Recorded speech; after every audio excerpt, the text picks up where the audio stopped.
Thanks very much, everybody, for being here. Hope everybody's having a great FutureM so far. We just have an hour, and we have three great panelists and a really interesting topic, so I'm going to get right down to business and get cooking here. So, I'm Seth Miller. I'm the founder and CEO of Miller Systems. We're a web design and development firm based right here in Boston. Been around almost 20 years. Built nearly 300 websites, intranets, portals, etc. over the last 18 and a half years, and I've had the opportunity to work with some of the folks here on this panel or with some of their products over the years. But we're not here to talk about Miller Systems or me today. We have this very interesting topic and this great panelists, and we're going to get right into it about the future of freemium. So, well, today we've got this very widespread use by everybody out there, consumers and businesses alike, of free and freemium products and companies that have used free and freemium strategies to build community, and we have maybe created a little bit of a monster. There's so much that's free out there, and there's so much expectation around what's free. So online services like email and storage and content like news and entertainment, and so much out there is for free out there that there's a very big expectation about what should be free, and sort of along with that, the expectation of what's worth paying for, right? So, everybody's got this attitude like, what? This 99-cent app doesn't do everything I ever expected it to do? I'm totally not paying for that $1 thing. And it can be challenging these days to build some of these businesses as a result. The ROI models have had to evolve to kind of adjust to these expectations, and the idea of trying to build a really big community and then figure out how to monetize it later maybe is a more and more challenging idea. And if you don't have a hockey stick looking ROI model really quickly, it might not be something that's particularly compelling, in terms of in building a business and investing in a business. So, so the question is really, is this all sustainable? Is some of this worth it? Maybe we can lure in customers for one-time purchases, but how do we establish and maintain longer-term relationships so that we can secure some real recurring revenue, preferably recurring anyway?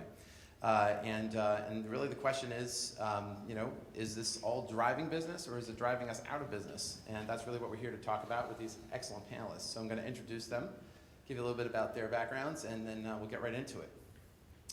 So our first panelist is Alex Gramling. Alex is the Chief Marketing Officer for W3 LLC, an early-stage investment firm and startup incubator.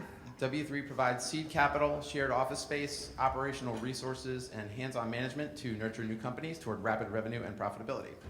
Alex has held marketing leadership roles at very large firms like Express Scripts, as well as several venture-backed startups, including iVillage and Drugstore.com, where he shared a U.S. patent for site functionality. And Alex's current role at W3 is to direct the marketing strategy for the firm's portfolio companies in the healthcare and technology arenas, and he's uniquely qualified to do that. In addition to the fact that Alex has seen a little bit of just about everything over the last 25 plus years in his marketing career, he rounds out our panel really nicely, since he's seeing a lot of his portfolio companies dealing with competition that leverage freemium models, often in an attempt to be disruptive to the industries and the portfolio companies that W3 is investing and involved in. So. Alex is bringing lots to the table. Thanks for being here, Alex. Good to be here. Next up, we have Dan Schleifer. If anybody was here at our End of Depth panel last year, you might remember Dan. He was involved in that panel. Dan is the president and co-founder of ChartIQ, which is a relatively new player in the financial services software market. ChartIQ offers social charting, mobile optimization, and an advanced tool set geared towards technical traders. ChartIQ sells directly to investors, but also provides white-labeled solutions through brokerages and finance sites. Dan's career spans over 14 years, where he's held marketing and product management roles within software startups. Prior to founding ChartIQ, Dan held senior marketing roles at Savo Group, leader in sales enablement technology, and TrustWave, a security solution provider. And today at ChartIQ, Dan is in charge of all things marketing, sales, and product. He's employing and measuring a slew of various modern marketing techniques, including a freemium strategy, to build awareness and market share. So he should have some excellent insight for us today. Thanks, Seth. Thanks for being here, Dan. And finally, last but not least, we have Tabrez Syed, who is the Vice President of Products at Spiceworks. Any other fellow nerds in the room? No? You probably know who Spiceworks is. So Tabrez is the VP of Products at Spiceworks, and Spiceworks is a free IT management platform solution that enables IT professionals to manage their networks, run an IT help desk, research and buy products, and get technical answers from peers in their community. Tabrez has worked in the technology industry for more than 15 years. And prior to joining Spiceworks in 2006, Tabrez held software and system engineering roles at Motive, which is a systems management software company, and All.com, an online tech support provider. Tabrez was the official employee #1 at Spiceworks and was instrumental in building the Spiceworks community, which is comprised of an impressive 2.6 million IT professionals and over 2,300 technology vendors. So Tabrez knows a little bit about building a scaled community. And today, Tabrez's role is to oversee the design and implementation of the core Spiceworks product. So how this community interacts with the product is what the community is all about, really. So thanks very much for being here, Tabrez. Thank you, Seth. Great. Okay, well, just one quick thing. If you have questions, we're going to make sure we have at least 10 minutes at the end for some questions. We'll give the mic out. And, but if you have something that you'd like to address, I'll be kind of keeping an eye on it here during the session as the panelists are talking. And if you can tweet to @Miller_systems with #FutureOfFreemium, we'll try and incorporate all that stuff into the questions and answers. So, all right. With that, we're going to get right into our questions. And we're going to start off with a question about revenue. So, fundamentally, guys, right, we got two ways to get revenue, right? Either the customer is going to pay you, or somebody else is going to pay you, or if you're lucky, you get to do both, right? Let's hear from you, Dan, first about. Why don't you tell us a little bit about your current business, which depends primarily on the customer, right, as the primary revenue stream. Correct. So my current company, ChartIQ, we make software for stock traders. And we sell that software directly on a subscription basis to individual traders. And then we have a licensing side of the business where we license that technology to other companies who then either give it away or sell it. We're in kind of an interesting market where the default, I would say, is free. Where most people expect to get the tools of the type that we offer, but not necessarily of the caliber that we offer from their brokerage. You log into your E-Trade account or your TD Ameritrade account, and they provide you with a range of tools and content. We basically compete with that baseline of free.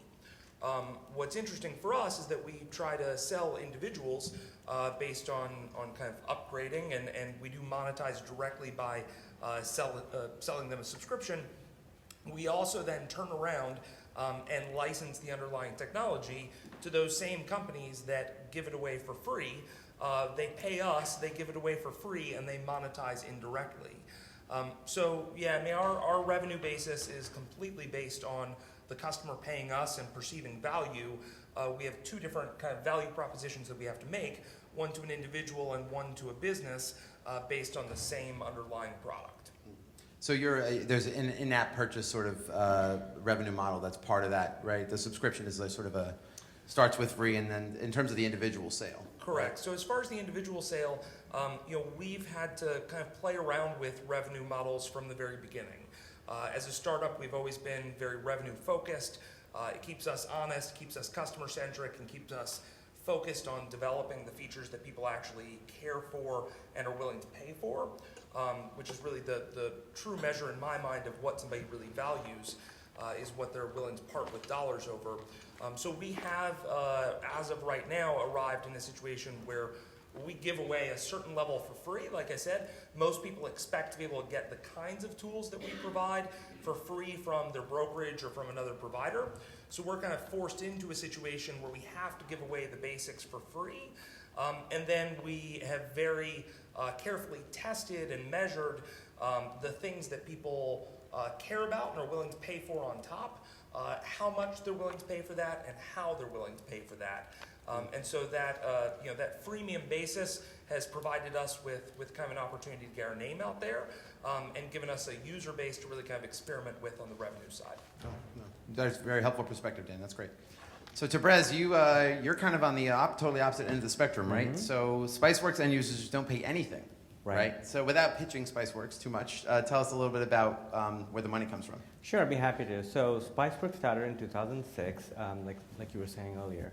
And our focus was to simplify everything IT for the IT professionals of the world. So let's just talk a little bit about what these IT professionals do. These are the guys who are responsible for all the hardware, software, networking, pretty much anything with an on and off switch for most businesses. And sometimes they also belong to companies like yours, Miller Systems, that come out and actually provide these services. And what we found was these guys had spent a lot of money on buying lots of tools and technologies, but they didn't have tools to help them do their job. So we provided them with free apps, tools, information in the community to help them do their jobs. And the way we monetized this was we looked and saw there were thousands of technology companies out there that were trying to reach these IT professionals.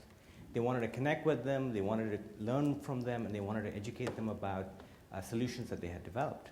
And so we basically took these two camps, the IT pros on one side and the technology vendors on the other side, and connected them. The obvious way of connecting them, obviously, is digital display advertising, but that's just tip of the iceberg. There's tons of other ways we connect these two camps. Today, we serve about 2.6 million IT pros around the world, and we serve over 2,300 tech vendors. Yeah. It's an impressive community, so we'll ask you more about how you got there in a minute. But before we do that, Alex, you've got some really unique perspective here, and I think this rounds out our discussion today. You've been behind the development of a number of businesses that depended on free or freemium marketing strategies, right? But today, the companies that you're funding and guiding are really facing competition from companies that are trying to do that. So why don't you tell us a little bit about your experience these days? Sure, that's right, Seth. So I did cut my teeth a long time ago in the dot-com world with companies like iVillage and drugstore.com, which relied on large online communities. Right now, my firm, W3, invests in other startups, principally in the healthcare technology and IT professional services space.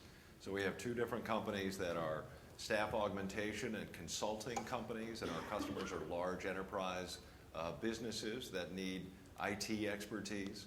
And then we have a third company that develops mobile apps, principally B2B mobile apps. So we're not talking about Angry Birds or games, but really mobile apps that help large enterprise companies do business mobily.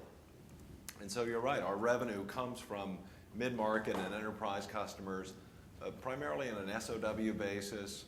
And what we're doing is not necessarily freemium based, but we're competing with freemium expectations. So take our mobile app business, for example. The typical mobile app experience is to download something for free off the mobile app store. So this sets an expectation when we go out to talk to customers about how much it truly costs to develop and deploy a mobile app. So we see that a lot in that business. And similarly in our staff augmentation and consulting businesses, we're trying to offer an additional value to our customers so we don't get disintermediated, where they feel like they can get the services that we provide for free or get them themselves. Great. That's excellent perspective. Super. All right, so let's move on to the juicier stuff, right? So, so much around employing a freemium strategy of some sort or developing a free service and figuring out where the money's going to come from is about how and when to monetize, right? So, and with what to monetize. So I'd like to hear a little bit from everybody about how you've sort of chosen your spots and your moments and how this is evolving and changing. And I definitely want to start with you, Tabrez, since you've got 2.6 million people using your stuff. So why don't you tell us a little bit about your experience at Spiceworks and when you started to advertise and how you knew it was time to start cashing in and things like that. Got it. So like I was saying, we started Spiceworks in 2006. And if you think about ad-supported software back then, that wasn't a very hot commodity. It was basically, people were comfortable with ads in Gmail and Yahoo and those kinds of things. But the whole idea of enterprise business or business software that had advertising was just a new concept. And so when we started, we wanted to make sure our users knew upfront that that was going to be part of the equation. So we had ads right from day one. But of course, the first year, we only had about 30,000 users, so we weren't really making a lot of money off of it. But as the number of users started to grow, that started to kick in. And then also what started to happen was that as people were engaging with us on a day-to-day basis, basically 9 to 5 living in our app, because that's what they use for work, we found lots of new opportunities to connect them with vendors. And advertising just became one of those pieces. It became a lot more comprehensive. Mm. So have you ever tried to monetize the customer, though, right? So you were ads from day one, but did you ever try and get there to be a pay-for from the end user? It's a great question. So when we first came out with the ad-supported software, like I said, it was 2006, people came back and said, well, what if I don't want ads? What are my options? So we offered a service called My Way, which basically was a small monthly subscription, so you could basically turn off the ads. So think of it as like turning off the ads, right? But what we found was a lot of people were like, okay, that's great, that's there. We're going to go ahead and use the software, and when we're ready to use it, we'll go ahead and pay to turn off the ads, because they just saw that as a shift.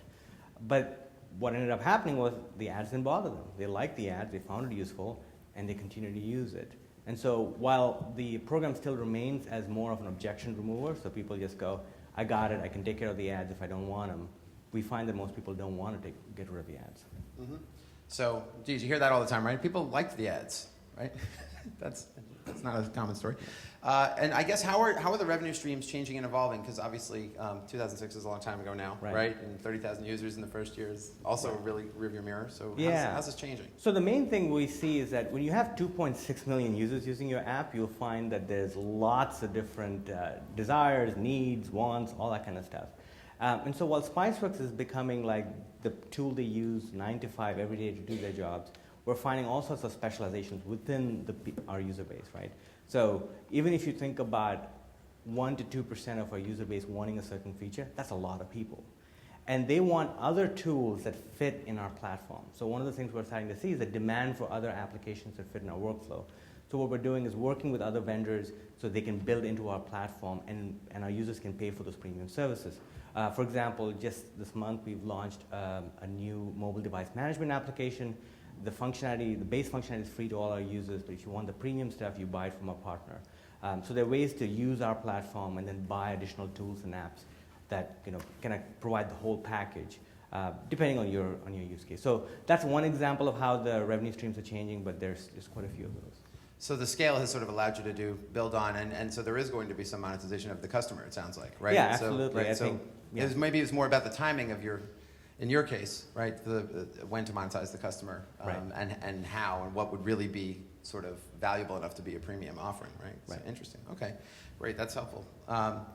So Alex, you've got a lot of experience building communities using free and freemium strategies, and why don't you tell us a little bit about how you've chosen your moments and what's worked and what hasn't, and Sure.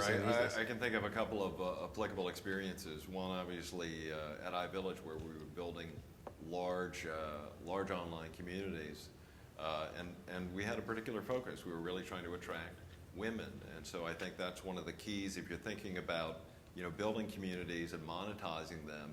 Is what is the niche for that community? Is it is it very broad and diverse, or are you really honing in on a specific market segment? In the case of Spiceworks, IT workers; in the case of iVillage, women, and then very kind of specific interest groups within females in iVillage, parenting, healthcare, et cetera. In a later stage at Express Scripts, we built patient-specific communities. So we were focused in on specific disease states and building large communities around infertility, multiple sclerosis, different types of healthcare conditions.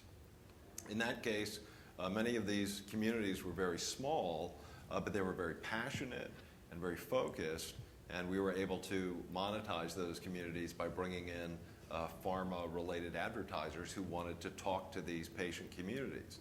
So it wasn't necessarily about the size of our community, but it was about the engagement of that community, and again, the very specific niche that we targeted.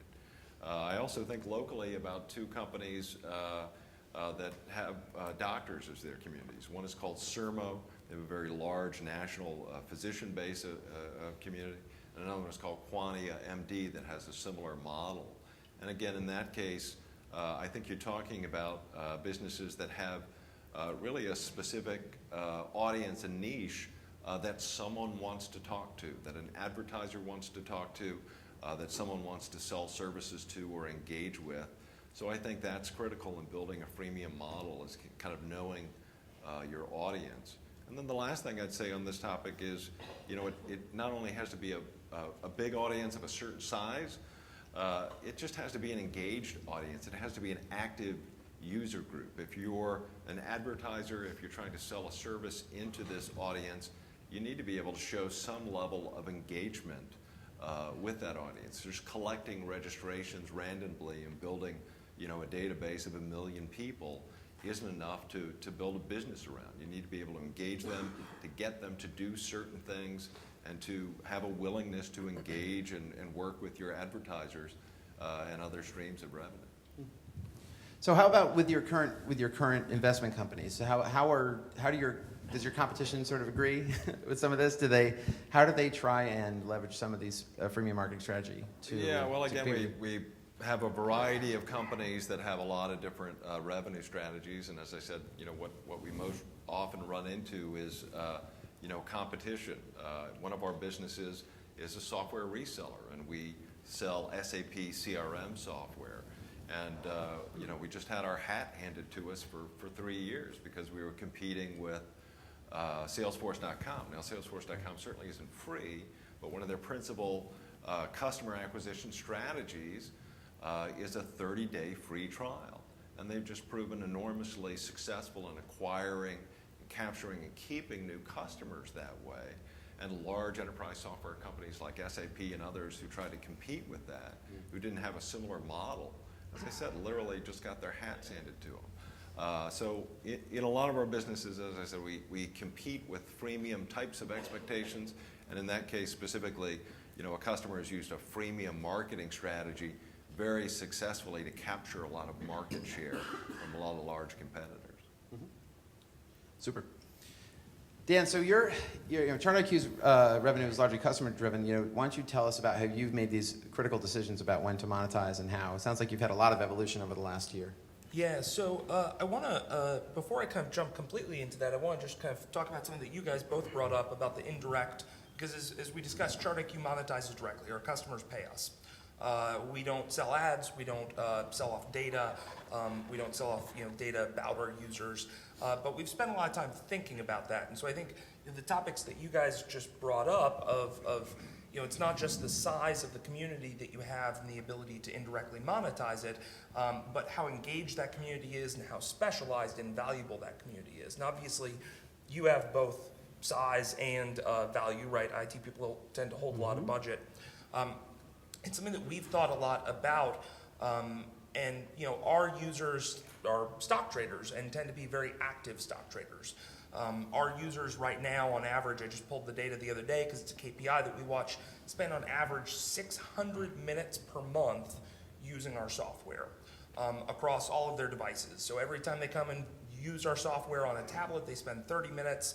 Desktop, they spend 50 minutes per visit and about 600 minutes on average per month. So they're highly engaged and extremely valuable, right? Brokerages want active traders because they make money, commissions on all of those transactions. I think what we've struggled with in looking at that indirect monetization model is the scale. I can have a few hundred really, really engaged customers, monetize them directly, and run my business. I would need tens of thousands, if not hundreds of thousands of those same users, and the cost of acquiring a free user, I think, is a pretty scary thing. We played around with that some, and I'd be interested just in getting y'all's thoughts on how do you really grow that community to a critical mass before you start to indirectly monetize, and the amount of VC cash that you end up burning up to get to that point. It's something that we spend a lot of time thinking about, and I guess I'd just kind of be curious, based on what you guys were talking about before, to hear about that. I could go first. Absolutely, in terms of engaged users, we have similar sort of a user profile. Our guys come into work at 8 in the morning, clock in, start using the Spiceworks application, use it all the way until 5 p.m. They even have it on their mobile phone as they go home. This is how they do their work. Yep. So from an engagement perspective, we clocked something like 5 billion minutes spent in Spiceworks in the last year. That's the kind of scale we're talking about because people have to do their work. How do we get here? That's the number one question, right? Because you're right. Once you have millions of people spending billions of minutes in your application, there are lots of ways to connect them with people and tools and processes that they need. The first and foremost for us was to build a brilliant app. And so we just focused purely on that. In the first couple of years, we just said the most important thing, and to this day we continue to do that, is the IT pro. How do we make sure that their life gets easier with every release, our app gets faster and works better for them? And the next thing that happens when you do something like that is they go out and tell others. They go, have you tried out Spiceworks? And the word spreads. And so for us, in the beginning, yes, we had to jumpstart it to get the word out, but soon enough people were using word of mouth to just tell other people, and more people started to use Spiceworks. So from a building the scale perspective, I think that's what we learned, was building a great app, making sure your customers come first, making sure that you can mitigate any problems they have when they use the system. And the thing that works well for when you take that kind of focus is that typically our customers are used to people who show up and say, buy this thing, it costs this much. And once it's sold, they have no motivation to stick around and make them use it. Whereas in our case, we only make money when people use our application. Yep. So our interests are aligned with our users' interests, which means we can really effectively focus on the same goal.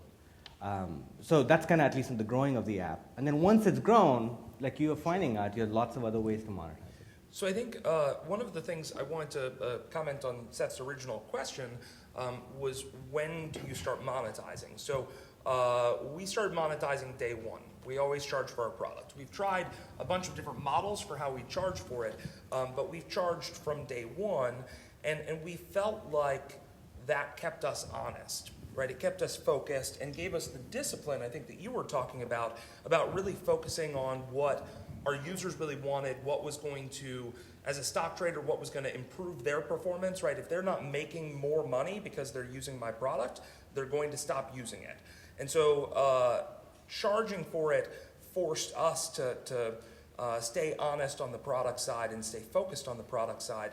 I think I've seen too many companies use freemium as an excuse to be able to just go out and build anything and everything, burn through some VC money with we're going freemium because we'll monetize it later, and they're kicking it down the field. And so I think what I found interesting about what you said was that discipline from day one. We forced that discipline ourselves from day one by charging from day one. But I think I've seen a lot of companies fail to have that discipline, and so hearing that from you, I think, is really interesting. Absolutely. So I think the one thing that we never mistook is that, yes, our software is free. So people don't pay with money, but they pay with time and they pay with reputation. So you're basically asking our IT guys to download this free app and put it in front of all of their company coworkers. Their CEO, their boss, CFO.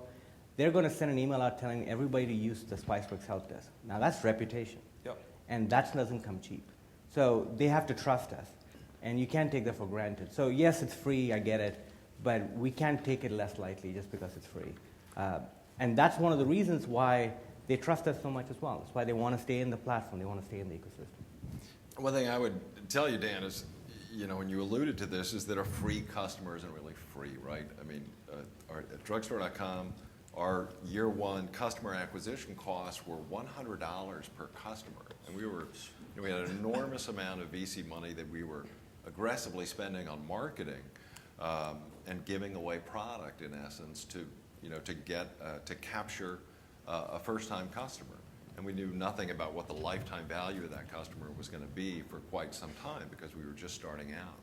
But it is expensive to drive engagement and to drive new customers. And so even if the product is quote-unquote free, or downloaded for free, there's a lot of marketing and customer acquisition costs behind that. And it sounds like you may be running into that from a competitor. I think the other thing I'd note about Tabrez's example is that your product may be the exception rather than the rule. If you build it, they won't necessarily come. A lot of companies have a great product. They have engineers who build something that's pretty special, and they put it up on the App Store, and it dies just because they don't have the marketing wherewithal or knowledge to acquire new users. You can't always rely on word of mouth and positive PR, although there are good examples of some companies that have done that. For the most part, it takes a real marketing strategy and some dollars behind that marketing strategy to begin to build that user base, to begin to build engagement, and just to get active, customers. So Dan, just to quickly wrap up on this last question here. So, how are your revenue streams evolving and changing? Do you foresee the ability to monetize data from your customers in some way? Is there an advertising opportunity for you? What goes into those kinds of decisions? Sure. So I think for us, we know that the users that we the users that we have are engaged. We know that the demographic is extremely valuable. So we know that advertising is an option. We have some competitors, kind of legacy competitors in the space that have gone down the advertising route. Some of them have gone down the pay to get rid of advertising or move up to a free, premium as a result of that. Right now, the advertising space is really tough, and I think I have a hard time looking seriously at it and saying that's how I'm going to build my business. Not that it can't be done, and not that companies aren't doing it successfully. I'm just not sure that I have the stomach to go to investors and say I'm going to build an ad-supported business. However, you asked about other things that we could sell or monetize, and I think the aggregate data that we start to collect at scale from our users, completely anonymized, but that data becomes very, very valuable. And right, so we all think about, we go in and use Facebook, and we know that they're selling off our data. We know that whenever you swipe your credit card company is making money by selling off your buying habits to retailers, right? You don't think about it. You think about paying for your credit card based on your annual fee or whatever, but they're indirectly monetizing by selling off your buying habits by demographic. And so, we've started to look at if we get to scale, or I should say when we get to scale, what are the interesting pieces of data where that we can turn around and either sell back to our own users, which I think is kind of interesting, taking aggregate data that's derived from your users and selling it back to them, or in our case, selling off to hedge funds and institutions to then trade off of. So that is something that we spend a lot of time thinking about. You got some goalposts, maybe that you don't have to share them, of course, but you maybe have some ideas about when we get to this many, we'll have enough to actually make a business out of it. Yeah, I think to make a business out of selling off the data sets, we would have to have the same levels of engagement that we have now on a per user basis, but have on the order of probably 10,000 active users. So not 2.6 million in our case. We can get by with a lot fewer users than that when we look at selling off the data. If we were going to go ad supported, we would need millions. All right, great. Thanks to everybody for all the insight on that. So, so our last question here is really about what is sort of threatening things, threatening the use of freemium marketing strategies. And one thing I think that's something I'd like to get a little bit of insight from each of you on is how you feel about the potential for the recent and mounting backlash around privacy, and particularly when we start talking about data. So it's a good segue, Dan. Whether it's Prism or NSA or is Google selling our data, is Microsoft selling our data, or aren't they? Are they making it available to the government, et cetera? It seems like a potential significant threat to at least some number of organizations that are leveraging freemium strategies. And so, Alex, why don't we start with you? Get your thoughts on that. Sure. I mean, again, I've always said that, freemium is not a business model. It's a marketing strategy, and it's a customer acquisition strategy. And I think, people take for granted, certainly, here we are 10 or 15 years past iVillage days and drugstore.com days, that you need to give some sort of personal information or credit card information to engage in a community or to download an app or to participate online in some way. And so, I also come at this as a parent, right? I have 2 teenage kids, and I see that they're much more sophisticated in some ways about this relationship that they have with the products that they're downloading and consuming. I have a 14-year-old son who is giving personal information to register for an app or to, get on Vine or to, do a number of things online. And I actually asked him, I said, have you ever registered for something or signed up for something and then later regretted it? And he did. He relayed a specific example to me where he had registered to vote for something online and then started getting 3 emails a day from this company that he had given his information to. And so again, I use that as an example of teenagers are having this thought process and engaging in these relationships and becoming very sophisticated about online engagement, at a very early age. And so I do think the privacy concerns, especially as a parent, are relevant and things that even kids are thinking about, in this era. So maybe because they're so young and engaging so early, they'll be more. I feel like we all read this stuff in the news, right, about privacy, and everybody's like, "Oh, that's terrible," but then we all go back and like use all this stuff anyway. And Yeah, so maybe is your idea that because they're younger, Well, again, and they're sort of thinking about this a little earlier, that maybe they'll have a louder voice later? Oh, sure, absolutely. I mean, I have, on the other end of the spectrum, I have a 75-year-old mother who, doesn't think about this at all. And here's my 14-year-old son kind of actively making this cause and effect connection between, I gave this company my information online, and it kind of sucks because now they're hitting me with a lot of stuff that I don't really want. So I think... That's fairly innocuous in the grand scheme of things, right? Yeah, I'm being exactly. advertised too much, right? Yeah. But I think they are, we're raising this new generation of consumers who are thinking about this at a much younger age. Now, how that ultimately manifests itself relative to, freemium models remains to be seen. But I definitely think there's a level of kind of sophistication and understanding that starts at a very early age now. Great. How about you, Dan? What do you think about privacy and its threat to freemium strategies? Well, I think, as you point out, I was talking about selling aggregate data before, and so I think it's one of those things, I think part of the problem with privacy and giving up your data is that when you're registering for a product and you fill in a form and you submit your data, you're making an active choice and you think about it. I think right now, the biggest issue around privacy is that it's happening without you thinking about it. The credit card example I used is a good one. When people think about their Facebook privacy settings and what pictures they upload or don't upload and how they get tagged, how many people in the room think about their credit card buying history and what's being done with that data? But that's probably a much more personal thing of where you shop, how much you spend, exactly what you buy in which category, whether you're buying Coke brand products or Pepsi brand products, or which stores in the mall you go to in which sequence. All of those things are being tracked and sold off. And I think as much as I would love to see a generational tide that people will care about that, I think until we have good visibility of really what's going on there, I don't think people will think about it enough. One of the things that's on my mind, certainly about privacy, is that in this country, in our culture, I think that we've been willing to give up a lot.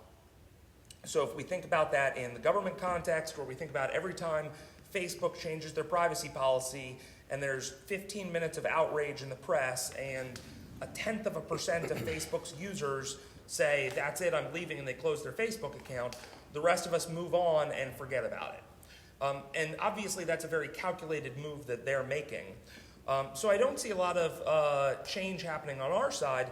But then I look at places like Germany, where Germany, obviously the economic powerhouse of the EU, privacy is a completely different phenomenon there. Privacy is first and foremost. You occasionally hear about companies like Google getting fined for having collected too much data in Germany. In Germany, privacy reigns supreme, and it's a cultural thing, and it's government enforced from a regulatory standpoint. And I think there's a real possibility that so goes Germany, so goes the rest of the EU, that suddenly those privacy standards in Germany become privacy standards across the European Union. And then what happens to either a company like ChartIQ or a company like Facebook in our ability to indirectly monetize by selling off data in a huge part of the world economy. And so I don't know if it'll be a groundswell, a generational thing of the teenagers of today not putting up with it tomorrow. I'd love to see that happen, but I'm not sure that I see it happening. But governmental change could certainly happen. So regulation always has the potential. It would be hard to envision the U.S. government throwing that. You have to have a pretty serious event, probably, right? Something bad has to happen. But seeing the EU do it, I think, is much more likely, and certainly, for any sort of company nowadays, not being able to monetize all of Europe would be a huge hit. That could be problematic, sure. And I just add, you're also seeing companies, you may not see the government necessarily regulate this in the U.S., but large global companies like a Google are sensitive to global concerns. And so one of the things you just saw this past month or a couple of months ago is they're ratcheting back how they'll relay keyword data in Google Analytics. And that, many analysts say is definitely a reaction to the Snowden case and kind of a preemptive step on their part to kind of head off U.S. regulation and concern about this. Well, less data definitely means less money, right? I mean, I think that's sort of the upshot, right? I mean, I think one thing I'd say is that we've been talking about it in the context of the freemium and free and apps and stuff like that. But there's a larger context of the privacy bit as well, which has nothing to do with whether you pay for the service or not, which is basically the governmental context, and the other is the hacking. I mean, yeah, I put my account information on Adobe, it gets hacked, all the information gets leaked. That's not what Adobe meant to do, but that's what happened. And that is toxic. If as a consumer I don't trust my information on the web, it doesn't matter whether I paid for the service or not. That sets the tone. I do think that'll get fixed. I do think we'll start to have more trust. And the other thing is, you can't put the genie back in the bottle. I use too many online services to go back. But to me, that's the shift that's taking place in the conversation over the last year or so. Is that previously it was like, well, what am I to Facebook? Am I just a person they can resell the data on? Or as opposed to a service that I pay for? That kind of a thing. But now it's more fundamental. It's like, can I trust an online service provider? Should I look for zero-knowledge providers who can guarantee that they can't see my information either? What is that going to do for the preferences we have? We're running a little short on time. Sorry, Dan. Yeah. So, but I would like to ask you as a follow-up to the conversation about privacy, 1 minute each. We'll start with you, Alex. Is pay for privacy just like some of the services are pay to turn the ads off? Is pay for privacy maybe the ultimate freemium offering? 60 seconds. I'll hedge possibly, and I think it could be kind of vertical or use specific. I think you may look at the healthcare arena where people want access to their personal health data but are enormously protective of privacy around that, perhaps even more than they are around their personal financial information. So I think kind of understanding and being able to protect that and possibly even pay to protect that type of sensitive information may very well be where we head in the future. But other types of information people are a little more liberal with, but definitely in the healthcare space. Yeah? I guess I would say a slight variation on the theme of pay for privacy, which is I think that I can very much see the world where we have more control over the data that we give up and who we give it to, and that we start monetizing in the other direction. That as individuals, we start to demand certain premium features in return for premium data. That as somebody in my 30s and single and male, I fit a demographic that is more valuable than somebody else's. I'm going to start to demand more premium features in return for my data. And likewise, somebody that fits an even better demographic and has more interesting credit card history is going to start to demand more for that. Ah, interesting. So better visibility into your permanent digital record, as it were. Okay. Tabrez?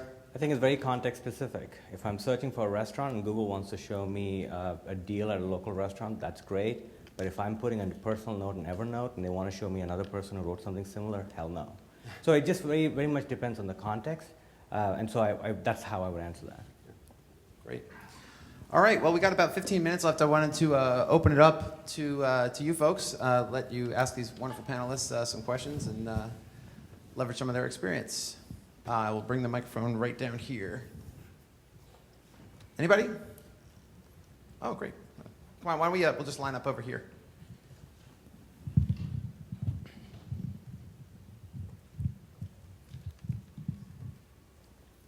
Thanks. That was really interesting. I had a couple of questions on Twitter, but one was kind of burning in my head.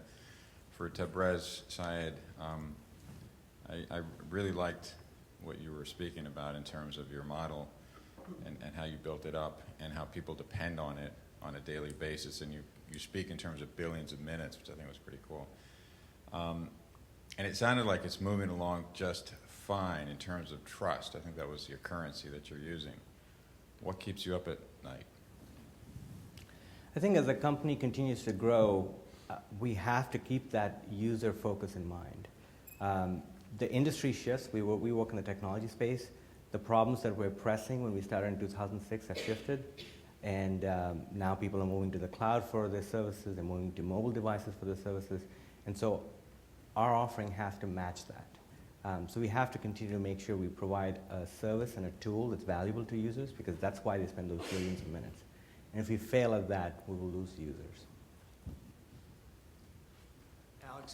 Alex, just wondering if your SAP reseller who was getting whipped up by Salesforce.com, what did they end up doing? I wouldn't say we pivoted, but we rely less on that as a primary revenue stream for our company, and have turned more to value-add consulting services for those same SAP customers. So we're still very much working within the SAP ecosystem, but helping them on a consultative basis rather than selling product to them directly. I'd also say, when you can't beat them, join them. So one of the areas of that business that we've grown out is a Salesforce.com consulting business. So a little bit of both, I guess. Thank you all. I've heard a lot today about kind of what you upsell, whether it's data or whether it's premium services or what have you. Can you, maybe all or any of you, comment on the how of upselling? How do you do it today? I'm guessing every one of you does email marketing, for example, to some extent. What else do you do? What else should you be doing? What does it look like 5-10 years from now? So I'll take a first quick hit at that. I learned a lesson from LinkedIn. Everybody in this room has a LinkedIn profile, right? Yep. How many emails do you get from LinkedIn trying to sell you premium packages? Yeah, a lot. And have you ever said, I'm going to give up my LinkedIn account because they just email me too often? I don't know anybody that has. And it works. I have, Lord knows, I end up canceling it a couple months later, but I've fallen for it a number of times, and I've bought their premium stuff, and it's good, and I use it for prospecting and stuff on the B2B side. I have some friends that worked at LinkedIn. LinkedIn's killing it. Those guys are making tons of money. They're just minting money. And the lesson that I learned from the people that I know over there in the marketing department is ask for it all the time. I think I have a little bit of a tendency to want to be very tasteful about how we ask for money, to not go and ask for it too many times. Those guys are just hardcore about it, and they've been very successful, and they get very little blowback from their users. So I've been trying to take a lesson from LinkedIn. Isn't that kind of an end game possibility though? Because kind of they locked in the network, then they can't send an email a day. If you're new, you can't do that. Well, certainly, we're in a bit of a different model, so a different business. So I don't rely on the network effect. I agree that if they did that on day one, it would be rather painful. For me, once I know that a user is using my system all the time and they're engaged with it, then I can make a conclusion that they're engaged and they're not going to go away. So I have to look at that a bit differently. I agree it's kind of specific to the situation you're in. My only concern on that is just the unsubscribe, because I have unsubscribed from LinkedIn emails. I was getting way too many, and I just said, I want to have a LinkedIn account, I just don't want that many emails. So yeah, email is definitely a route. I'm not trying to just say that's not a route. I think the most effective one is in the workflow. When somebody's actually using your tool and trying to solve a problem, and if you can educate them about services that complement, enhance, improve their user experience, they want to try it. And you make it really easy and simple for them to do that, and then they'll sign up. I think that's probably the most effective manner that I've found. Obviously, there are lots of other marketing campaigns, emails, ads, all the stuff you can do. But I think in workflow, let people see what value they're getting, and they'll want it. I would just add one more, two things. To answer the question specifically, I would test. And that's one of the things that we did at drugstore.com, especially when you have a critical mass of users and customers. You can just test a lot of different concepts around price, around service offering, offer it to one group and not to another group, and see how they engage with it. So if you have a large mass and a critical mass, it's easier to do A/B testing of different upsell opportunities. The other thing you can do is just ask. And that's something, especially if you have an engaged community, that's very simple to do.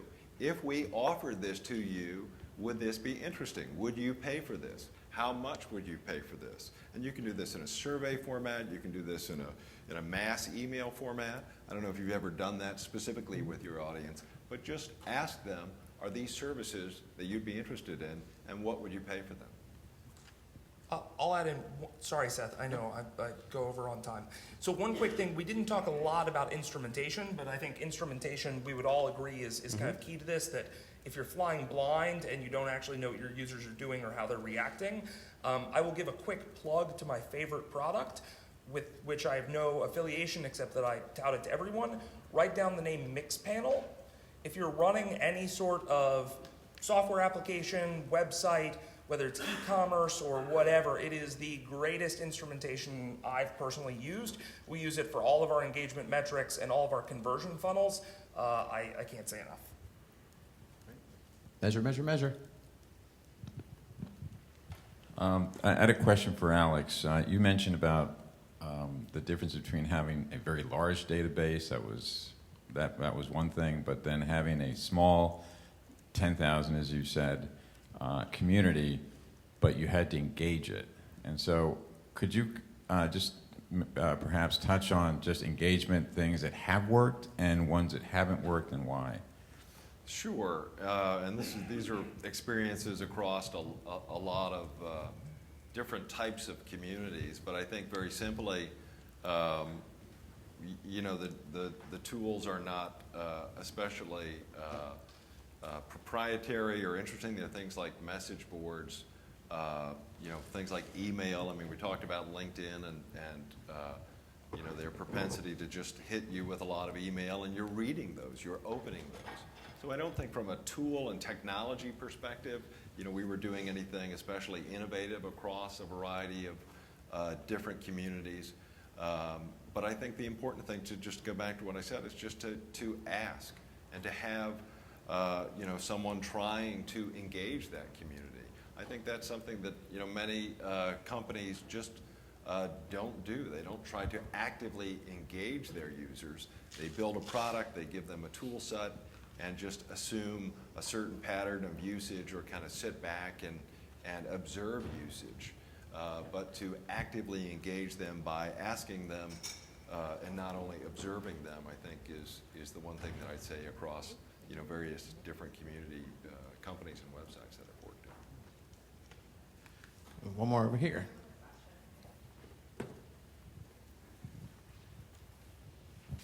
So from like the early days, what kind of brought you, like, is there one thing you can speak to that you went from like 100 users to 30,000 in your first year? Was there one thing that you did that kind of brought you to that? Or Dan, you know, going from your first users to building that up, or Alex with some of your portfolio companies, what that thing was that helped?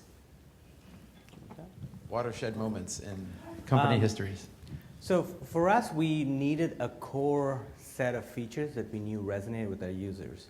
And so in order to do that, we started with about 10 or 15 users in the local Austin area. We'd go out and sit with them as they worked at work, and we would watch them and see what kind of problems they were trying to solve.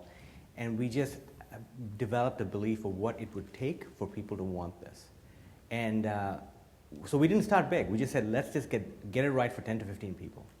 Once we dialed it in, we opened it to an alpha program where we had hundreds of people, you know, just check it out, give us feedback. And once we figured that we had enough of a core functionality that people would want to use it, that's when we went to public beta, and that's when thousands of people started to show up and started using it.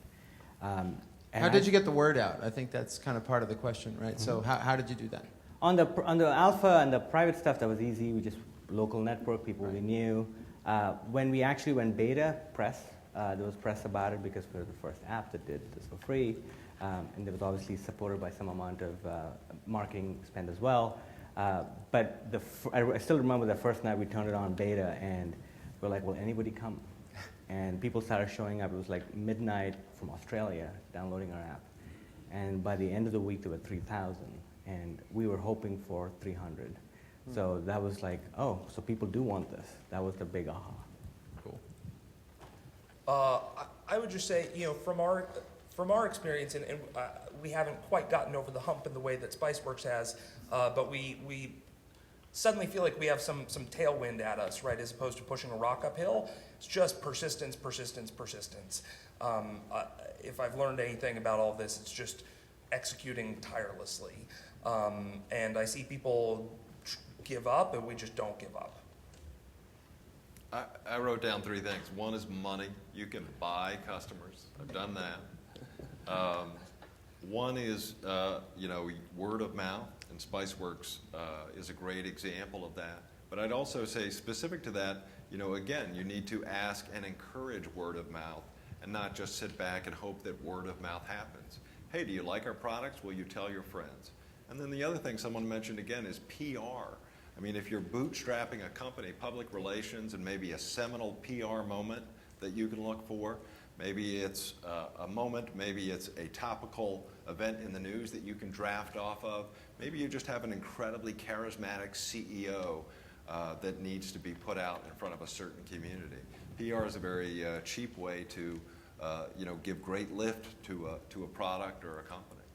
Now, Alex, I know I'm going to press you on this one because I have a little personal experience with you on this one. So I think it was Fertility Neighborhood was the first community, the healthcare community, Express Scripts. Excuse me. And I think it didn't happen immediately, but by the second year or something, we had like 30,000 registered people, and that was not a trivial. Yeah, maybe you could talk a little bit about how you did that. Again, the specific example Seth is talking about is we built a very large community of women around the topic and need of infertility. How do I have a baby? And I think I'd love to take credit for kind of catalyzing that and mentoring and growing that community. But a lot of that really was organic, and I think it was around just the good fortune of having a niche where you had